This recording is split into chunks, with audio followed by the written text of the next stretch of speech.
Cashflow Diary Podcast, episode 13.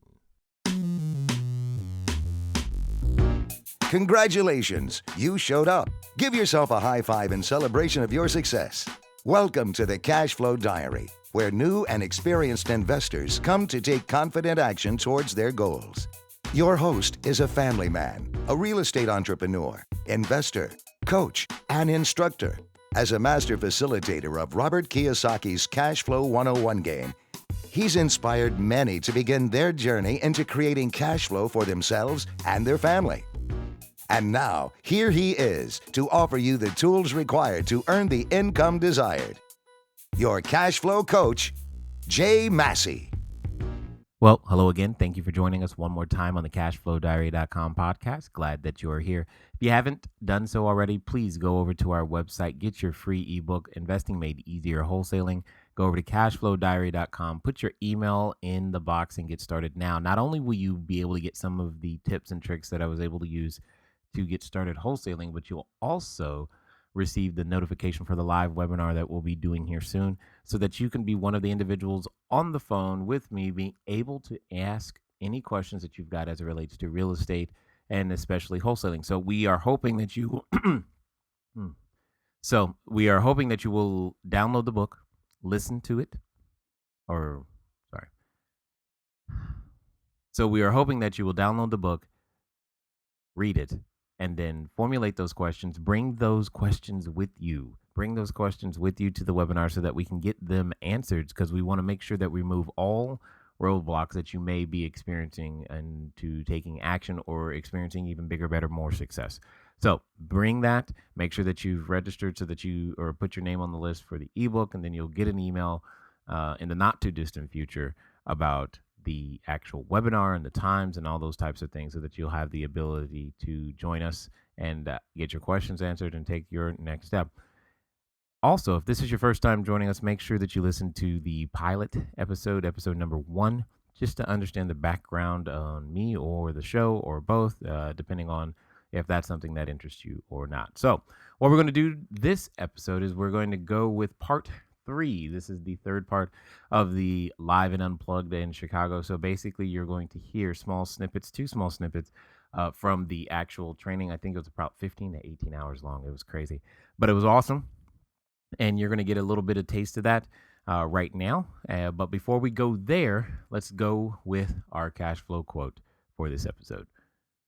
The secret of success is learning how to use pain and pleasure instead of having pain and pleasure use you. If you do that, you're in control of your life. If you don't, life controls you. This comes to us from a man that you probably have heard of. His name is Tony Robbins, Anthony Tony Robbins.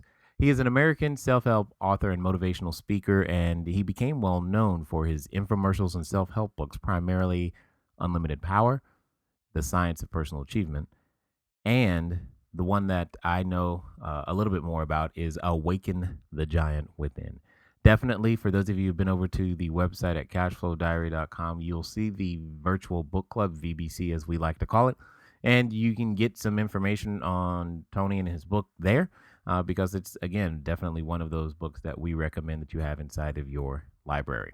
So with that being said, what I want to do is I just want to make sure that you understand that the quote will become very, very relevant as you listen to some of these live clips and segments from the live training, and definitely take notes, definitely ask questions. Again, and I think I haven't said it in a while, if you have some questions, we do like to answer your questions. So send those in. It's cashflowquestions at cashflowdiary.com, cashflowquestions at cashflowdiary.com.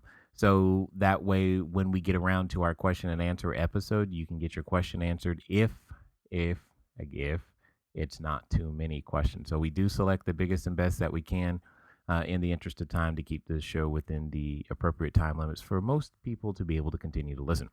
So with that being said, let's get over to the first part of the live segment and hope you enjoy it. See you soon. So here's how I like to do things.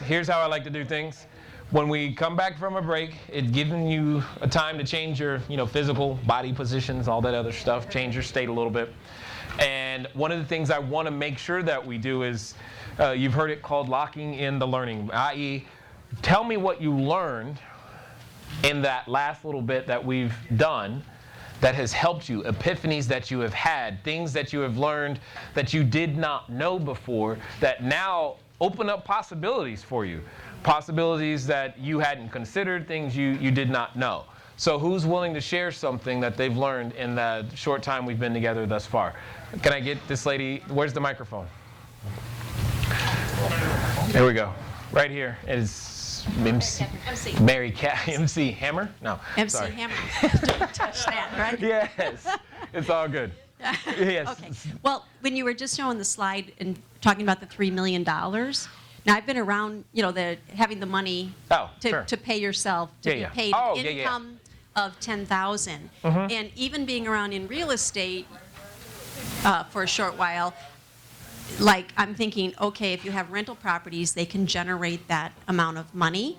But I had a realization, because you're talking about controlling the assets with, the $3 million worth with other people's money, like leveraging other people more than, right now I have single family and 2 units, and I'm getting rent, but I'm not thinking of in the $3 million range, and I'm short-sighted, because it was an aha moment, like there's a lot of money out there and I'm leaving it out there instead of adopting that mindset.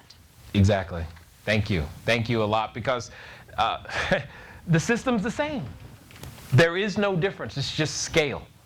There is no difference. Here's another test on that same idea of scale.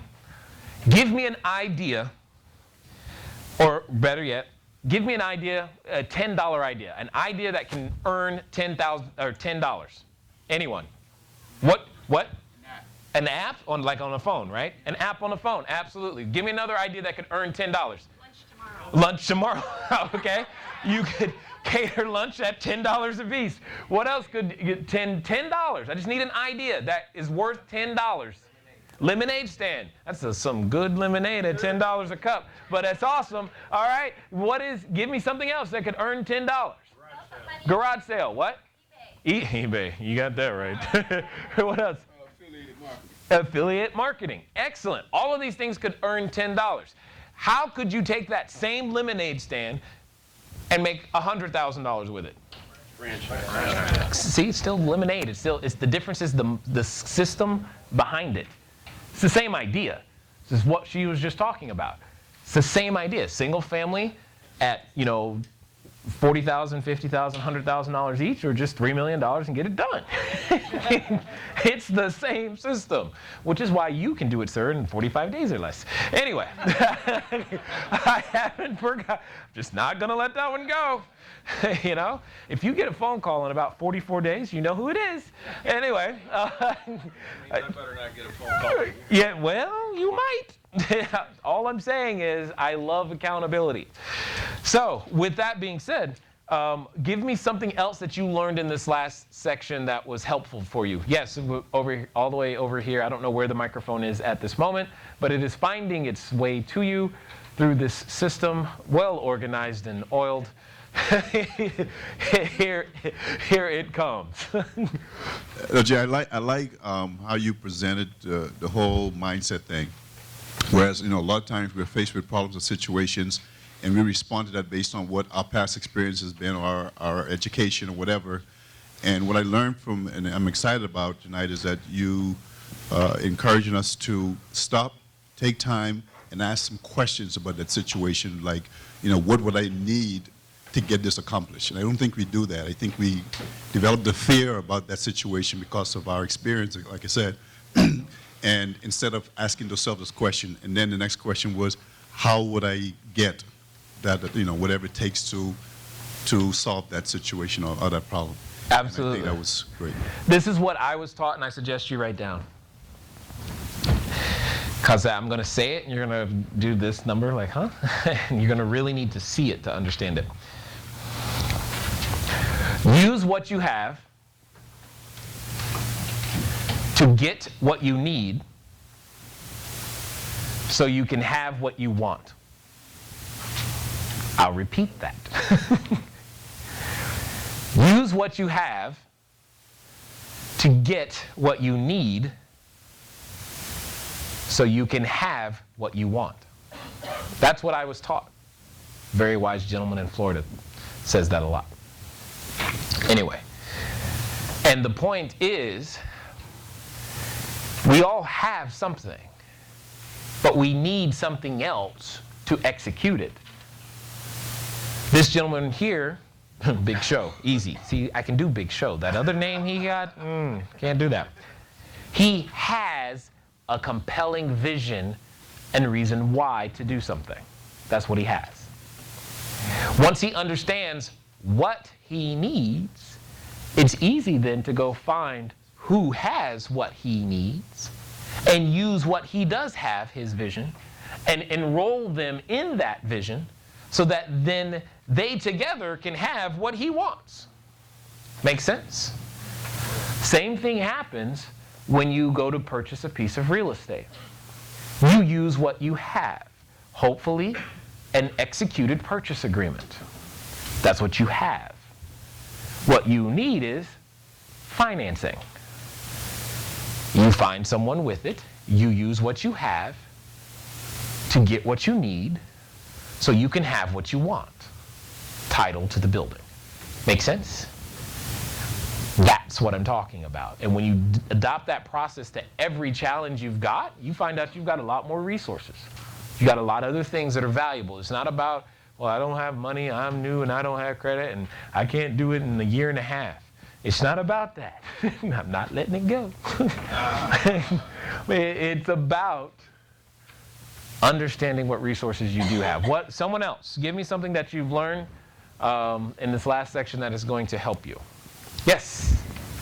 I learned instead of buying a 5 or 6 unit in Garfield Park that I'm going to buy half of Garfield Park. Yeah, well, there you go. Who told you, whoever said that you couldn't own a block? Whoever said that? Who said you only had to go a house at a time? Where was that written? I didn't get that memo. I was told to start with one. Oh, okay, start with one. Sure, one shopping center, one block, one city. I'm starting with one too.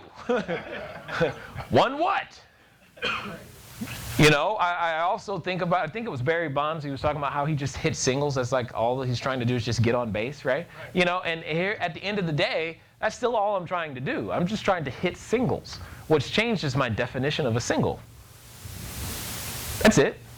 What used to be a single family house is no longer a single. It's like a bunt. You know, a single is now an apartment complex, a big one. On one block. Or a block. Well, yeah, no. well, yeah, because this one's like 6.7 acres. It's kind of cool. I saw it. Yeah? Oh, yeah. You got the contract? Excellent. Oh, satellite? Oh, he's already picked it up. I was like, there it is! I haven't even seen it. Anyway, it's all good. But that's what I mean, you know. It's just our definitions. It's our limiting beliefs. You know, there was no, somebody, what's a good shopping mall around here? Woodfield? What? Woodfield. Someone owns that. They just want it one shopping mall. Someone owns it. It's just not you. It's not me. Yet, keyword. Keywords. That's it. So, you know, don't limit yourself.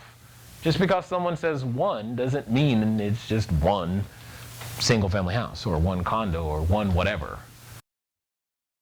Welcome back. And hopefully you got from that, or some part of that, that one of the most important things is simply how you view your perceptions or paradigms that you may have or hold when it comes to whatever it is that you're attempting to do. As you continue to work to build your own cash flow, that same thing is very, very true in everything that is that you do. So the main thing that holds us back oftentimes is ourselves. And one of the fun things that I like to do is to think of the different ways that my own thinking or the thinking of individuals that I've encountered has held them back and continues to hold them back. So as I said before, and I say again, nothing is stopping you but you.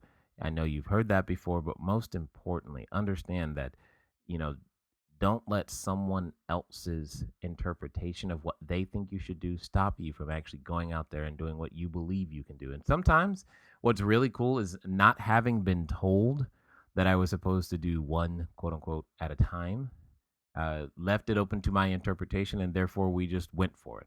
And that could be fun too. Sometimes you didn't know, you weren't supposed to do that. You didn't know any better because no one told you not to. So you did it the best way you thought you should, which is excellent in so many cases. So what we're going to do right now is we're going to get over to the cash flow question that we had from last time. The question was, what are the 3 types of income you can earn, and which of the 3 potentially has the least base tax rate in the U.S.? And this is the least base tax rate even after the Obamacare changes. So what are the 3 types of income? First, they are, as defined by our tax code, ordinary, portfolio, and passive. Ordinary, portfolio, and passive. Ordinary income being the income that most people work for, but you're listening to this podcast and increasing your financial intelligence so that you work for other types or begin to work for other types. Ordinary income is the highest taxed. It's typically what's on your W-2 paycheck and or what self-employed people work for, etc. When you earn a fee for service. And here's probably the kicker for some, is that all of that money that you're putting inside your retirement plan, guess what? When it comes out, especially if it's a traditional or tax-deferred retirement plan, tends to come out as ordinary income. It's not fun. All right. The next one is portfolio income. This is typically the income earned from capital gains, usually inside the stock market for most people. And that income is less taxed than ordinary, but is still more heavily taxed than our next category, which is passive income. Think of this as like real estate paying you dividends or royalties. I really like royalties. Those are fun.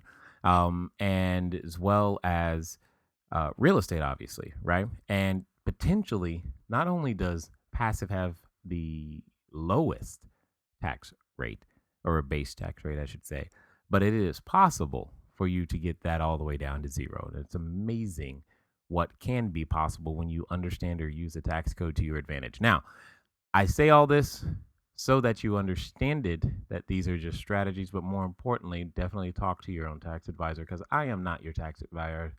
I am not your CPA. I'm not your financial planner. I'm not any of those things. I'm just a guy out here who's trying to share some information with you that I understand to work and works well for me. So use at your own risk, so to speak. Anyway, this week's question: what is the number one skill? What is the number one skill all entrepreneurs must? Notice the word must. It's not an option. Must master. So noodle on that one. What is the number one skill all entrepreneurs must master? I'll give you a hint. Many of you are afraid of this skill. However, you can learn to overcome that fear by focusing on some of the books that Tony has, right? And more importantly, it's something that you must master. So you must figure out what that is.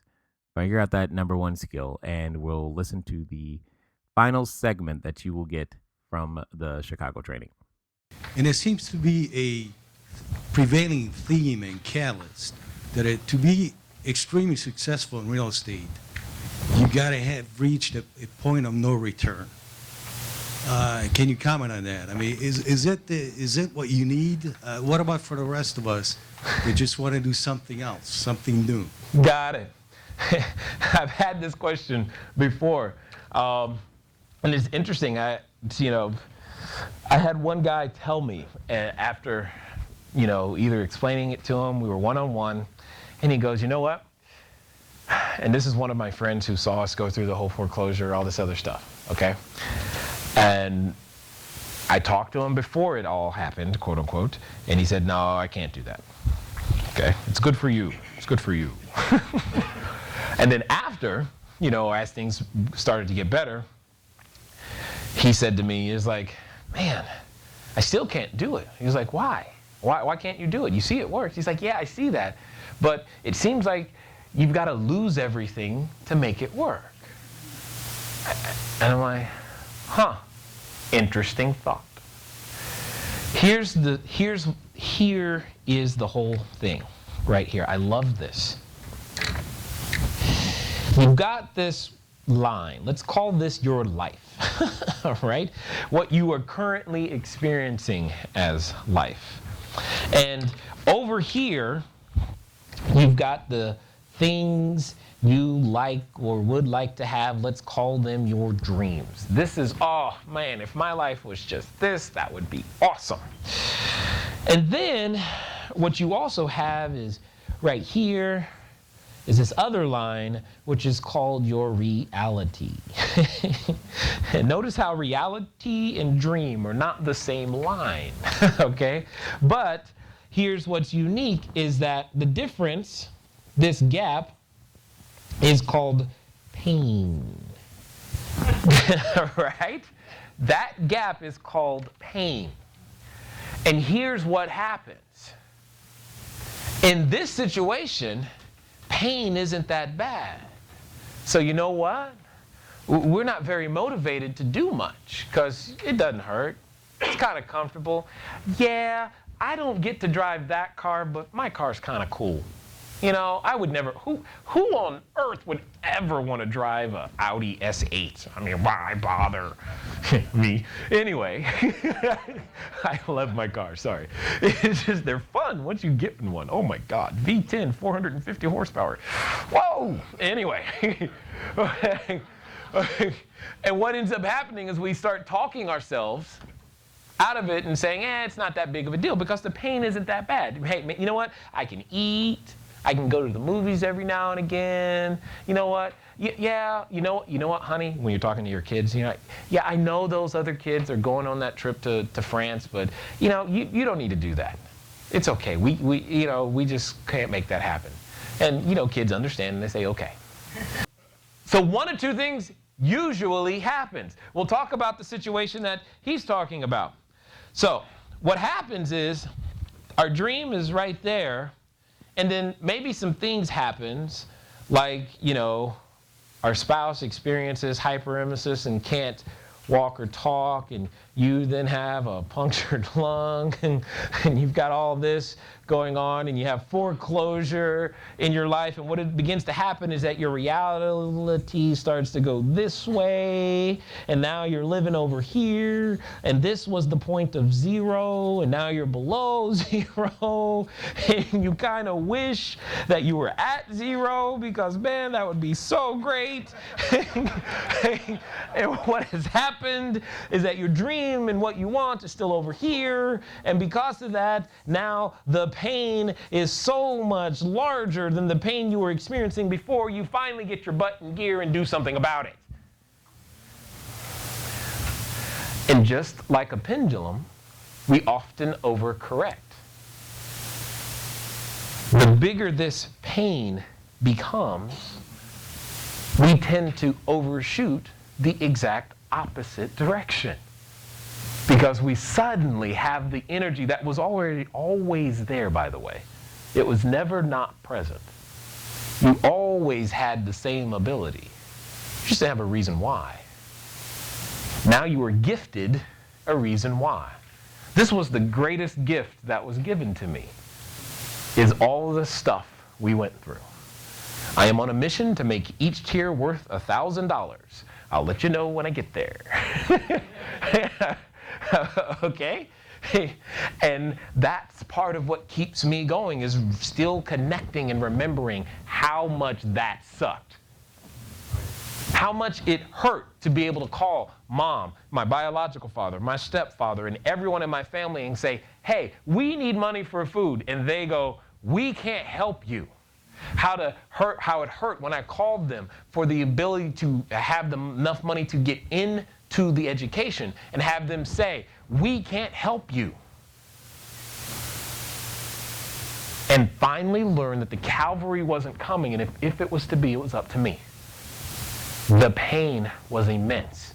If you've ever stared your own children in the face and not known how you were going to feed them, you know what I'm talking about. Not cool. Not cool. If you ever had to make the decision, do I keep the electricity on or do we eat? I don't know. Having to make those decisions creates lots of pain. I remember one time, especially when I was first getting started, we were in the car, I forgot where we were going, and everyone was talking about, ooh, I can't wait till I have this, and this is my dream, and this is my dream. And then they're like, Jay, what's your dream? I was like, I'd just like to have a positive bank balance. They're like, wow, is it that bad? I'm like, yes, it is. That would be great. That would feel like relief. And the pain is great. And what ends up happening is we need that great pain to get ourselves into action so that we start to then catapult ourselves toward the dream. That is an option. Here's the other option, and this is you, my friend. Our reality is good. Things are fine. But at the same time, our dream is still too close to reality, what we want. We see a way to get it. It's too close to get there. And all I got to do is be just a little bit more patient. So I'll just wait. Unless what we begin to do is reconnect with the little kid in us and begin to learn how to dream again. And as we learn how to develop this new dream, even though our reality stays the same, what ends up happening as we begin to develop belief in that new dream is that the pain again increases. And the bigger you make that dream, the more pain it'll create. The more belief you put behind that dream, the more pain it'll create. The faster you'll get up in the morning, the longer you'll stay up at night. The more, no matter how good it feels like right here, you could be someone who currently has 204 units and another 182 units under contract and still feel like you're broke and you gotta move and work every day. Why? Because people are counting on you. And that means something to you. You could. That doesn't mean you're broke. It doesn't mean you have to get up. But you could feel that way. You could work that way. The difference is that you're just not feeling a lot of pain. Mostly because your dream is too close to your reality. I was looking at more in terms of a personal challenge. Oh, I'm giving you one. Give me a second.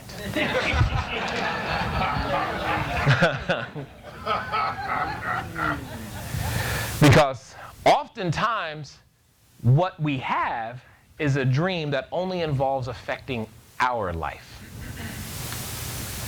What we must begin to aspire to and mature to is a dream that affects generations. What if you decided, how could I make sure that my children's children never had to work and only had to focus on volunteering their entire life and creating foundations? What would it take for you to do that? A lot. And as you believed that you could start that process, you would work a lot harder. What if you said to yourself, because some of you have been in houses like this, where you walk in and you see this big grandiose mantle or a picture above the mantle of some person, and they point to them and they say, yeah, that's our great, great, great, great, great grandpa who started all this, and this is why I'm a trust fund baby, right? You've been in that house. You know who I'm talking about. What if that was a picture of you? What would it take? What would it take for that to be you? Some of you have heard of names, especially out here, of Wrigley and Ford and Vanderbilt and what are some of the other names? Massey. Rockefeller, right? You've heard those names. That's what they did. They thought generationally and said, if it's to be, it's up to me. It's a dream that has to supersede your lifetime when you're in this situation and things are kind of okay, but you're like, man, I want to do something different. Cool. Come up with something that supersedes your lifetime and build it. Ray Kroc. The more it puts you out of your comfort zone, the Absolutely. faster you're going to grow. Absolutely. You're going to need to be out of your comfort zone. Your reality must get shaken up, one way or the other. Either you can sit around and wait till reality gets worse, or you can make your dream better while reality's fine, your choice. Both create pain, or you can do what happened to me. Reality got worse, and I made the dream better, which created the largest amount of pain known to man. Right? That's what I'm talking about. When you feel like, yeah, things are okay. I don't need another 182 units. I don't. But I've got things that I want to do that'll affect generations that won't allow me to stop yet. Not till I have 1,000 free and clear units. And even then, that's just the beginning. All right. Now, hopefully listening to that, you walk away with one of the things that I think to be the most important and necessary ingredients for achievement.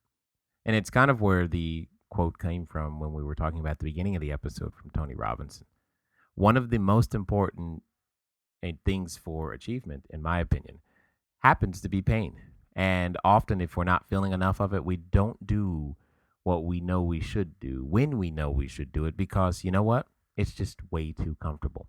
And if you've ever felt like, you've been on this yo-yo, like there are times where, you hitting on all cylinders and then all of a sudden, for some reason, a few weeks later, you find yourself feeling like you're at the bottom and you're just like, okay, cool. And then you go back and get to work and then you keep going up and down, up and down, up and down.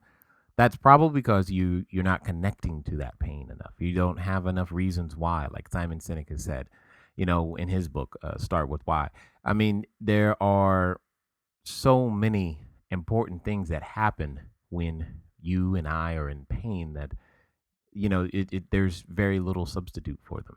And in fact, one of the major things that is important about understanding that concept is oftentimes we get stuck on, well, I don't know how to do something. Well, I can't. I've never done it before, or I'm new, or we make an excuse. And at the end of the day, when you are afraid, any excuse will do. Until next time.